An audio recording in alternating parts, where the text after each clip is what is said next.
The rich colors and inspiring music of K-animation spark the imagination and capture the eyes and ears of children around the world.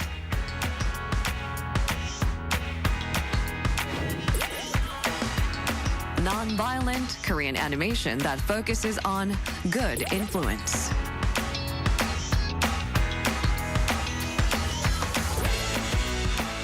Through adventure and friendship, learn valuable lessons and realize the importance of friends.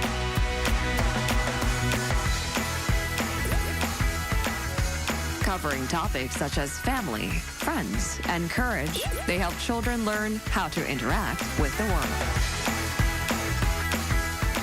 Embark on imaginative adventures with new friends and dream together. K-Animation's special stories will warm your heart.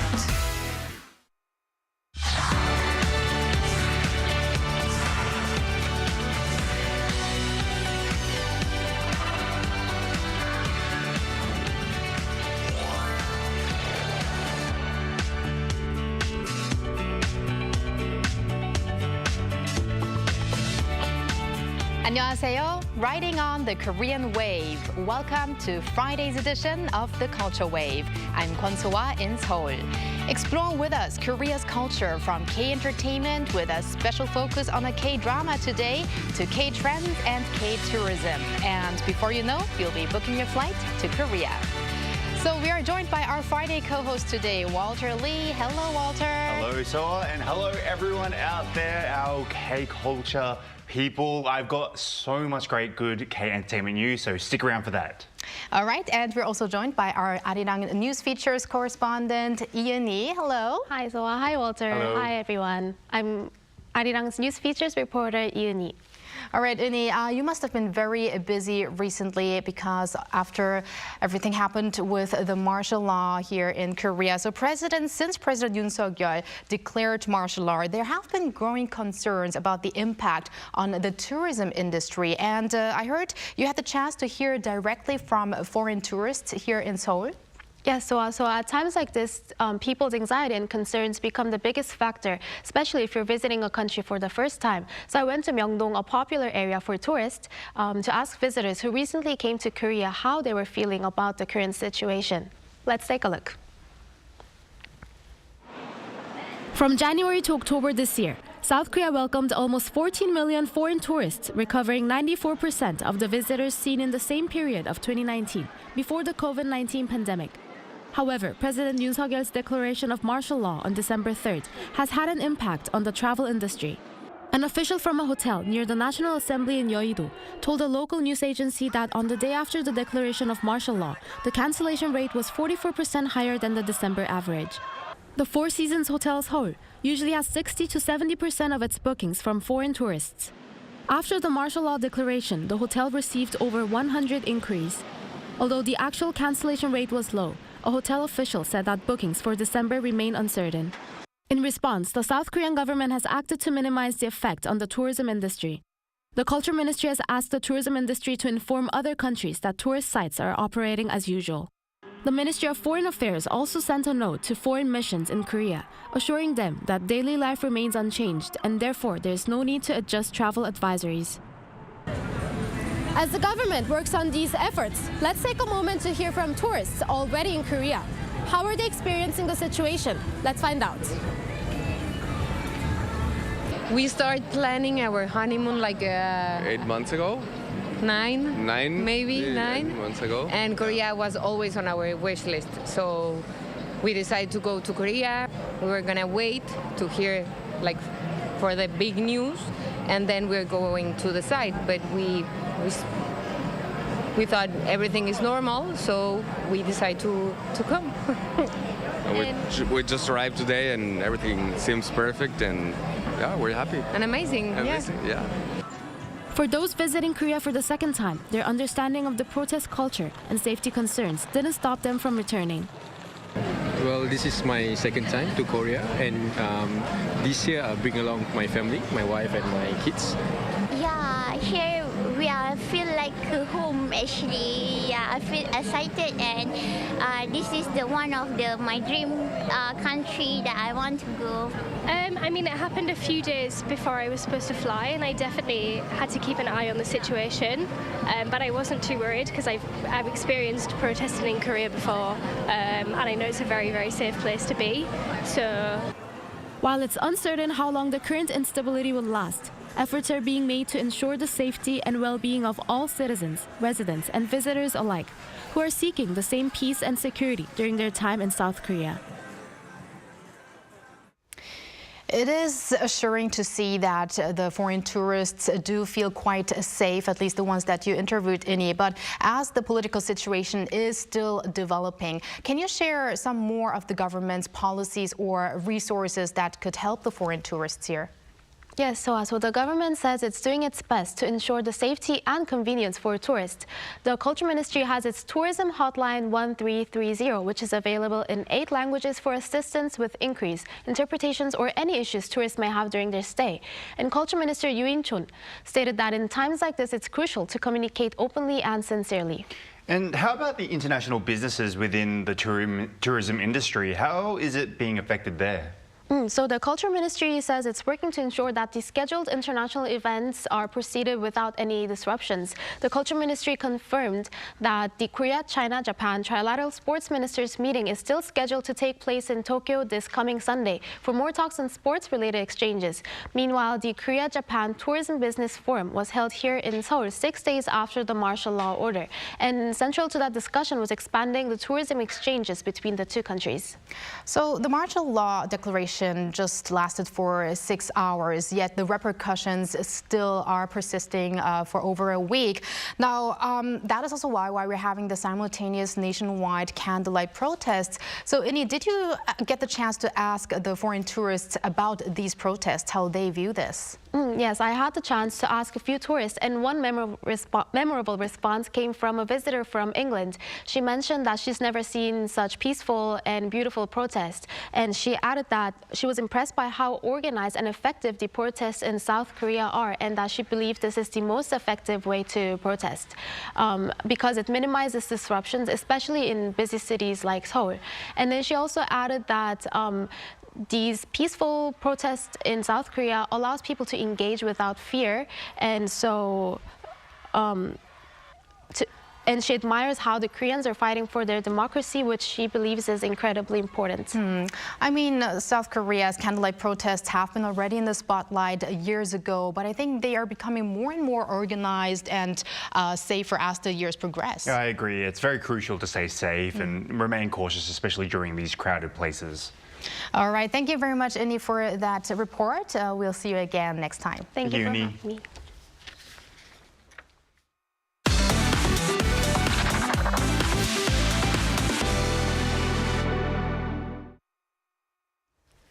Time to check out the latest in the world of K-entertainment with Walter Lee.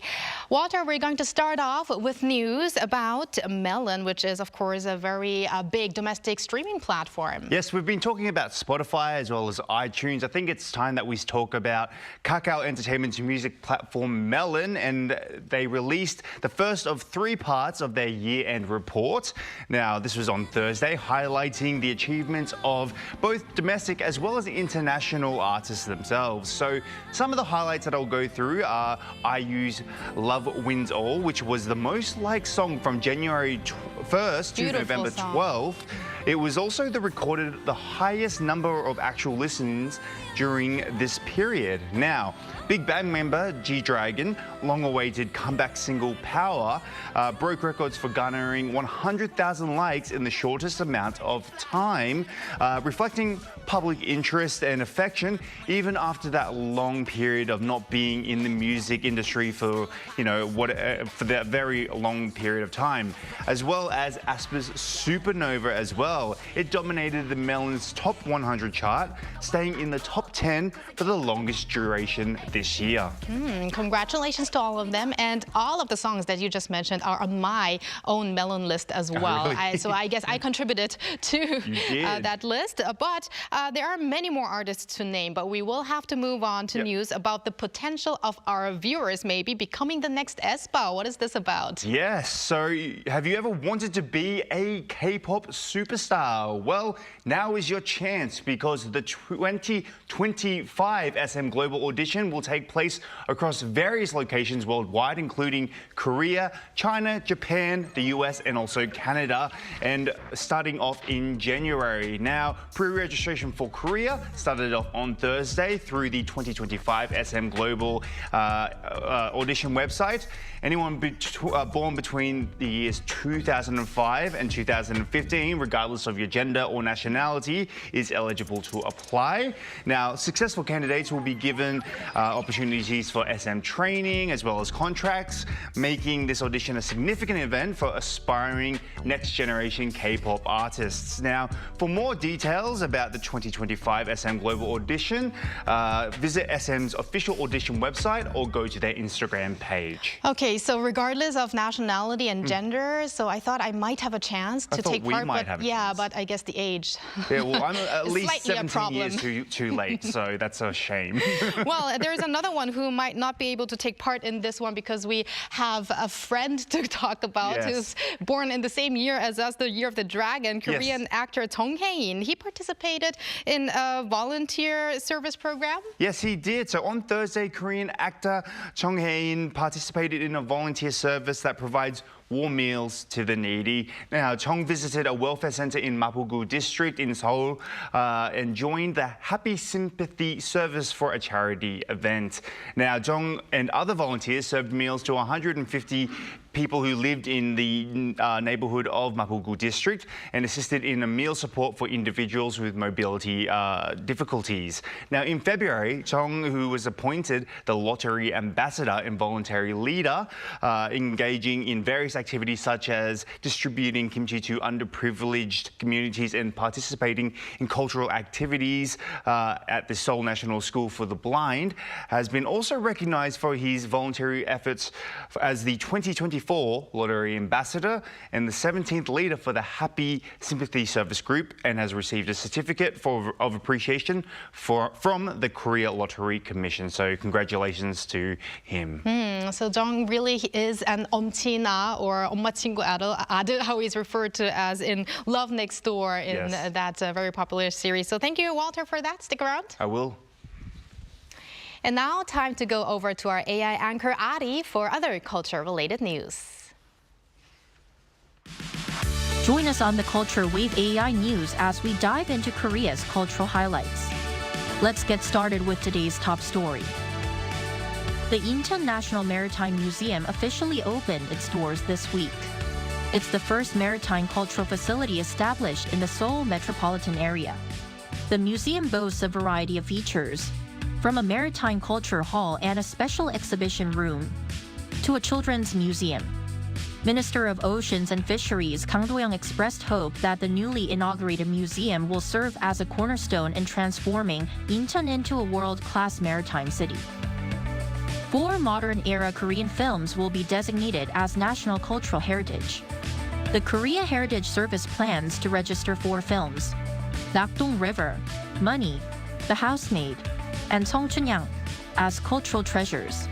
The agency says these films, all produced in the 50s and 60s, serve as valuable resources for understanding Korea's modern-era society and will help future generations appreciate the significance of Korean cinema. Korean and African youth will gather in Seoul this weekend for the 2024 Korea-Africa Youth Forum.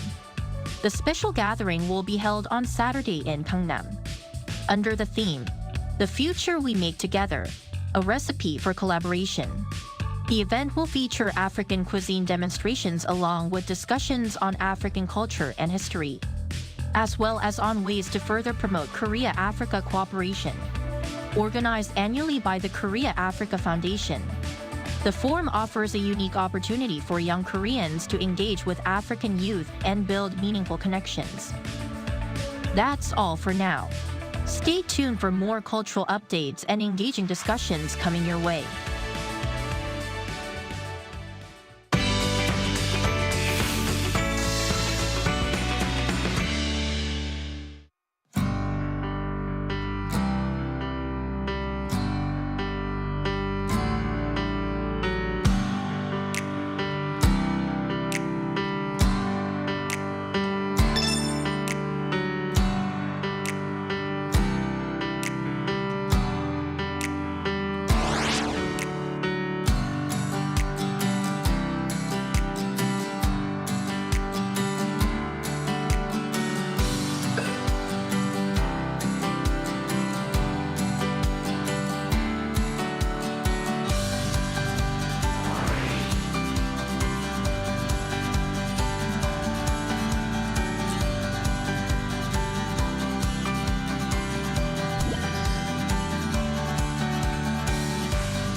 We here on the Culture Wave have mentioned a couple of times to mark December 26th on your calendar as a very special Netflix series returns amid huge anticipation worldwide. The follow-up to Korea's award-winning mega hit Squid Game 2 will be released after a 3-year wait. To talk a little bit about what we can expect from the second season, we are joined by Jae Sool, professor and filmmaker at Seoul Institute of the Arts. Welcome, Professor Sool. Nice to be back. So, Professor Sool, we've waited for 3 years, more than 3 years. Let's get right into it. What are your expectations about Squid Game Season 2? I would say more of the same but better. It's like the basic thing. But basically, you know, as we all know, Squid Game, when it came out in 2021, it's now considered like the most watched television series on Netflix. It was a big hit in about 94 countries, and I think the views are over 1 billion, like 1.65 billion people have watched it. So, you know, it really made sort of a, I remember it was during the pandemic too, so it made such a splash, and also it garnered so many awards. You know, it won for the Golden Globe. It also was one of the first, I think it was the first non-English speaking series to win an Emmy, and it won it for the director and also the actors for the show, Lee Jung-jae. So there's a huge expectation about it. It's coming out, you know, this month on the 20th, right after Christmas. So we'll see. You know, it's something that I think a lot of people are expecting to sort of continue the story because it ended on a cliffhanger. Yeah. And speaking of continuing the story, what about the plot? Is it an extension, the storyline? Is it an extension from the first season? Yes, it is. It's a continuation. As you remember, spoiler alert, if you haven't watched the first one, basically it ended with Lee Jung-jae, the main character, vowing to avenge. You know, he won. He was the contestant that won the Squid Game, but he wanted to. I think it was a scene at the airport where he was about to take off, and then basically he's coming back. So it kind of ended there, and we're going to pick it up from that point. And now, you know, basically the plot is revenge. You know, it's basically him coming back to confront the, I think it was called the front man, played by Lee Byung-hun. So when we come back, there was the older man who used to be a contestant was actually, you know, the front man, but he died, so he took over the position, Lee Byung-hun. So basically, it's him, and then in the first season, also Lee Byung-hun had a brother who was a cop. That sort of, we saw him sort of, you know, fall off a cliff, but he comes back as well. And so in this season, you know, basically the way I look at it is, you know, it's revenge. Also, there are new rules to the games. So I heard that there's basically, you know, if you watch the first season, you had, you know, at first when the contestants come, they had a choice to keep going or leave. And then they were stuck there playing all the games. So basically this time, every game, they have a choice of, it's like OX. Do I want to stay? Do I want to go? And the reason why director Hwang Dong-yeon did that was because he wanted to sort of polarize the groups more. And then, of course, there's the games itself. We had, you know, red light, green light, you know, Dalgona. Like, there are all these like Korean games that became like a national, international sort of sensation. Now, the new games are much more, I think, based on you have to cooperate with each other to win the game. So there's more interaction between, you know, the contestants. So a lot of the same, but as I said, you know, the same but better. It's quite interesting. So when comparing the first and the second seasons, what's different and what are the factors in the new one that would raise expectations, do you think? Well, I think continuing the same characters, I think one of the reasons Squid Game was such a hit was because the main character, Lee Jung-jae, you know, he plays a character named Sung Ji-yeon. And in this story, he actually starts out as kind of a buffoon. You know, you see him like he's just kind of sliding by life. He's trying to steal money from his mother, things like that. But in this one, he has a purpose. He's a changed man. And so, you know, we had a character that kind of fell into this, whereas now the story is about, I would say, maybe the second act or the third act of the entire sort of legacy of this thing. He's coming back to sort of take care of business. He wants to bring down the whole game. But of course, you know, you're fighting against the system, I think. So in a lot of ways, the reason why Squid Game was a huge hit was because many people saw this as an allegory of life itself. You know how right now the world is very polarized. You know, Korea, we're going through some stuff here. And the US had an election that was very polarizing. So it was during the pandemic. That's the one thing that's different. We don't have COVID this time. So I think, are people going to really flock to see this? But I think they will, because the world is in a state of flux, and it really reflects this, you know, so the series. I think that part of it is the same, but it's going to be in a different sort of like a very frenetic mode. I see. And now, Professor So, you already mentioned some of the big names here, Lee Jung-jae, Lee Byung-hun, and we also have Wi Ha-jun and Kong Yu. Those actors are expected to reappear, but we also have some new cast members that are joining for the second season. So any specific expectations, or if there are any, maybe also concerns? Yeah. So basically, you have a new slate of, you have everybody from Kang Han-il, which is really big, Im Si-wan, also Yang Dong-gun. These are huge names. But the controversial name here is Choi Seung-hyun, who is Top from Big Bang. So the reason that was a controversy is because, as you know, 2016, he was caught smoking, you know, marijuana. So I think he was tried in military court because he was doing his military service at the time. So the probation period ended on that, and I think director Hwang gave him a chance, but there's also controversy that, you know, other actors gave him the opportunity to do it. But I think director Hwang in an interview said, I was attracted to him not because of these controversial things, but basically because, you know, he's a good actor. I've been watching him, and also the character is very similar to him. So I think we're going to expect that. But I think what's really great about this series is I really miss some of the characters in the first season, but unfortunately, Hwang Dong-yeon killed them off. Many died, yes. So maybe a flashback or two, but I think, you know, everything from Chung Ho-young was a great character. You know, basically all these characters that had so many stories, but you can't really bring them back. So you have these new stories, and I think there's a story about a mother and a son. There's a couple. There's somebody from a military background. So we're kind of seeing kind of new characters come out of all these stars staying and doing this stuff. Yeah. You know, but with dramas, you never know. There are resurrections in other K-dramas. And season 1 was released in September 2021 ahead of Korea's Chuseok holiday, and as you said, also during COVID times as well. This time the series will be open to watch a day after Christmas on December 26th. Do you think there's a reason behind, you know, the day of this outcoming of the drama series? Yeah, well, in 2021, it was released during Chuseok, which is in September. And so that's like a huge, you know, in Korea, it's like the biggest holiday.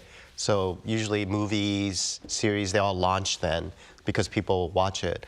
But at the time, you know, again, COVID, you were stuck at home. So you had that. But the 26th date is basically a day after Christmas. And as you know, not so much in Korea. I see Christmas things around here, you know, but in America, like I remember there'd be Christmas going on in October. Yeah. You know, basically it's not only just a holiday, but it's also selling, you know, a lot of sales going on, people going shopping, things like that. So in the US, like the Christmas, it goes to New Year's, which is like 4 or 5 days, and then it connects to New Year's holiday. So you have this long sort of, I would say maybe for some people up to 10 days of just, you know, doing what they want to do. So it's a perfect time for them to launch. So it's sort of a new series where people are going to be, you know, not going to work, but being sort of like on holiday. And what do we do at night? Let's watch Squid Game. Yeah. That's a good answer. So, like, we heard leading up to the release, a variety of events have been or are being held in different countries also around the world. Can you explain some of those events? Yeah, actually, these events already happened. Like in Seoul, you know, there was one at DDP, Dongdaemun Plaza, which it was on the 9th. You had a big, you know, thing with Lee Byung-hun and everybody being there, and there was like a dance crew that did things. I think I saw pictures of it. It was, you know, you have a very unusual thing with the Squid Game design. Yeah. Like Aisha's photographs. So basically they made a stage out of that. So they had that in LA, which happened on I think the 18th. They had a 5K run. That was based on the, you know, Squid Game thing. So you had Lee Jung-jae and everybody participating in this event. And I heard in London, which also happened, they had a concert.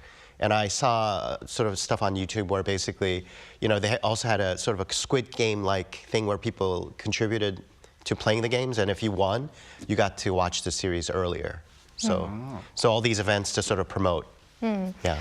Now, Professor So, in some cases, the second season, people might be disappointed about the second season after watching the first, but what about Squid Game Season 2? Do you think it has the potential to continue the impact made in Season 1? The big question. Right. All these huge hits like Sweet Home, you know, there are all these like Netflix shows that in the second season, people were like, it's not as good as the first. Or so Hellbound. you know, sequels always have that risk. I think even in movies, it's always like the sequel doesn't really, you know, because people saw something and it's kind of disappointing that it doesn't live up to the hype. But then there are also successes like the Star Wars series, I would say, or like if you look at The Godfather, some people say the second one, the sequel's better than the first.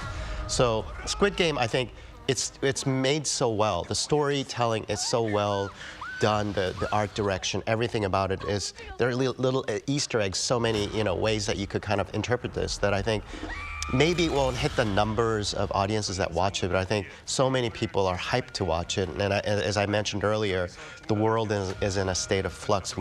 Korea, we had martial law, there's confusion about that. I think Squid Game could be that sort of like lever that people will go to push because they're stressed out. It's a way for them to sort of de-stress from watching it. So as director Hwang said, you know, basically, you know, when he made it, it was because the world was so difficult and hard to live in, and he feels like now it's even worse. So.